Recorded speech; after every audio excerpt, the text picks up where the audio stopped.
Hello everyone, welcome to my another mini blog. যা গরম পড়েছে, তোমরা সবাই সুস্থ আছো তো? আমাকে কিন্তু কমেন্ট করে জানিও। এটা হচ্ছে জামাই ষষ্ঠীর দিনের মিনি ব্লগ।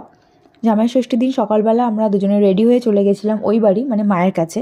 আর ষষ্ঠীর দিনে আমাদের বেশ কিছু রিচুয়ালস আছে, যেমন ঠাকুরের কাছে পুজো দেওয়া হয়, জল তোলা হয় এবং সেই জল জামাই মেয়ে দুজনকেই দেওয়া হয়।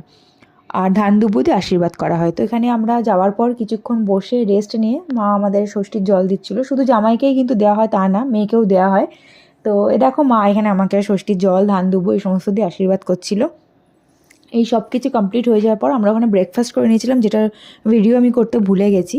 তারপরে আসলো মেন আকর্ষণ, যেখানে মা তার জামাইয়ের জন্য এত কিছু মেনু রান্না করেছে।